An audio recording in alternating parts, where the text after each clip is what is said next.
চারিদিকে শুধু হলুদ আর কমলা।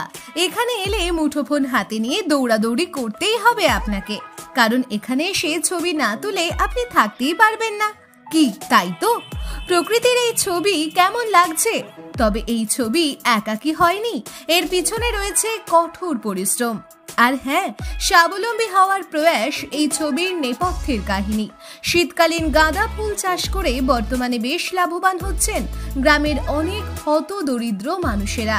শিলিগুড়ি মহকুমার ফাঁসিদেওয়া ব্লকের জালাশ নিজামতারা অঞ্চলের টাওয়াজোত গ্রামের ফুল চাষী বুদ্ধদেব নিজের কয়েক বিঘা চাষের জমিতে শীতকালীন ছাড়াও সারা বছরই বিভিন্ন প্রজাতির গাঁদা ফুলের চাষ করে থাকেন। শিলিগুড়ি সংলগ্ন ফাঁসিদেওয়া ব্লক মূলত কৃষি প্রধান এলাকা। এখানকার মানুষ সারা বছরই চাষাবাদের সঙ্গে যুক্ত থাকেন। তিনি জানান, বাজার ভালো থাকলে গাঁদা ফুলের দামও ভালো পাওয়া যায়। ফুলের যেহেতু ব্যাপক চাহিদাও থাকে সারা বছরই, এই কারণেই এই চাষে মন দিয়েছেন তিনি। বিঘার উপর বিঘা জমিতে হচ্ছে গাঁদা ফুলের চাষ, বেশ লাভও হচ্ছে তার। কেবল তিনি নন, এলাকার বেশ কয়েকজন মানুষের এখন রুটি রোজগার এই গাঁদা ফুল। অনেকে আবার দূর দূরান্ত থেকে ছুটে আসেন এখানে ছবি তুলতে। শুধু ফুল নয়, মৌমাছি প্রজাপতিরাও ভিড় জমায় এখানে। কেমন লাগলো আপনার এই গ্রামের গাঁদা ফুলের বাগানের ছবি? কমেন্ট করতে ভুলবেন না। আমরা দু রকমের ফুলের চাষ করছি, একটা হচ্ছে হলুদ যেটা, আর একটা হচ্ছে কমলার মতো, আর একটা হচ্ছে রক্তগন্ধা যেটা। তিনটা এমনি ফলন ভালোই হয়, ফুল ভালোই হচ্ছে, প্রতি বছরই ভালোই হয়। কত বছর থেকে এরকম চাষবাস করা? প্রায় এটা আমাদের 8-9 বছর হয়ে যাচ্ছে চাষ করাটা। হ্যাঁ, অন্য চাষ বলতে আমরা শাকসবজিও করি, তারপরে ধান করি, তারপর ফুল চাষটা করতে হয়। মানে মিলেমিশে আমাদের করতে হয়। মানে মনে করুন এই বছর মানে যেখানে যে সময়টা করা হয়, এই জায়গাটা আমাদের এখন বর্ষার সিজনটা একটু হালকা ঠান্ডা পড়ে যাচ্ছে, তার আগে আমাদের এই উঁচু জায়গা লাগে ফুল করতে, তখন এই জায়গাটা আমরা তখন ব্যবহার করি। আর তারপর যখন নিচু জায়গাগুলো তখন জলের প্রয়োজন হয় না, তখন আমরা ওই ধান কেটে তখন ওইসব জায়গায় চাষ করি। এটা ফসল মানে 3 রকমের চাষ হয়, একটা হচ্ছে শীতের, একটা হয়, একটা গরমের হয়, একটা বর্ষার হয়। আমাদের ফুল বেশিরভাগই আমরা পাইকারি বিক্রি করি, যেটা হচ্ছে শিলিগুড়িতে যায়। আচ্ছা, শিলিগুড়িতে আমরা হোলসেলে বিক্রি করি সকালবেলায় গিয়ে। বিয়ের সিজনে ঠিক মতো অতটা আমাদের চাহিদা হয় না, মেন পুজোর সময়টা বেশি করে হয়। বিয়েতে সেটা অত বেশি হয় না। ছবিতে না, আমাদেরকে তুলে নিয়ে এখান থেকে তুলে আমরা মনে করুন এবার এই সময়টা এসে কিছুক্ষণ পরে এসে তুলে নিয়ে যাব, বাড়িতে গিয়ে গেঁথে মুথে মালা গেঁথে তারপর হচ্ছে আমরা শিলিগুড়িতে সকালবেলা নিয়ে যেতে হয় ভোরবেলা।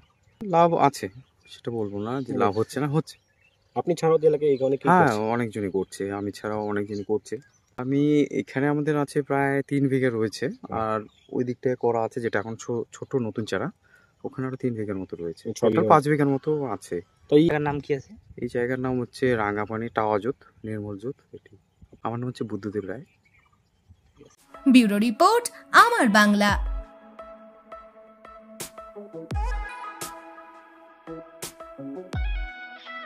This channel does not promote any violent, harmful, or illegal activities. All content provided by this channel is meant for an educational purpose only. আপনি কি অর্থনৈতিক সমস্যায় রয়েছেন? আপনি কি বেকার ঘুরে বেড়াচ্ছেন, চাকরি পাচ্ছেন না? আপনার কি বারবার বিয়ে ঠিক হয়েও ভেঙে যাচ্ছে? রোজগার করছেন কিন্তু অর্থ জলের মতো বেরিয়ে যাচ্ছে। এবার এই সব সমস্যার সমাধান জ্যোতিষ প্রদীপ শাস্ত্রীর কাছে।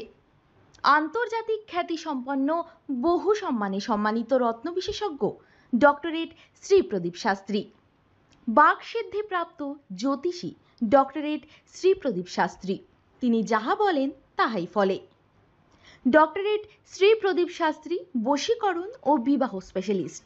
ব্যর্থ প্রেম, বিয়েতে বাধা, ভৌতিক উপদ্রব, ব্যবসাতে বাধা, পারিবারিক সমস্যায় জেরবার, সব সমস্যার সমাধান একমাত্র ডক্টরেট শ্রী প্রদীপ শাস্ত্রীর কাছেই। শ্মশানতন্ত্র, তারাপীঠ ও কামাখ্যাপীঠ, সিদ্ধিপ্রাপ্ত তান্ত্রিক, জ্যোতিষী, বাস্তুবিদ, হস্তরেখাবিদ ও ফেংশুই বিশেষজ্ঞ ডক্টরেট শ্রী প্রদীপ শাস্ত্রী পারবেন আপনার সমস্যার সমাধান করতে। জন্মছক বিচার ও জটক বিচার করে সঠিক রত্ন, রুদ্রাক্ষ কবচ দ্বারা গ্রহপীড়া দমন করেন ডক্টরেট শ্রী প্রদীপ শাস্ত্রী। ডক্টরেট শ্রী প্রদীপ শাস্ত্রী তারাপীঠ মহাশ্মশানের চিতার ওপর মহাহোমের মাধ্যমে ভৌতিক উপদ্রব, শত্রু বাধা, তীব্র বশীকরণ, বিচ্ছেদ, ব্যবসায় উন্নতি সহ সমস্ত প্রকার জটিল সমস্যার স্থায়ী প্রতিকার করেন। তাই আর দেরি নয়, এখনই ফোন করুন ডক্টরেট শ্রী প্রদীপ শাস্ত্রীকে। Phone number 8777249107। Doctorate Shri Pradeep শাস্ত্রীর চেম্বার হাতিয়াড়া, বাগুইয়াটি, বর্ধমান, দক্ষিণেশ্বর, কোচবিহার, শিলিগুড়ি, আসাম ও ত্রিপুরা।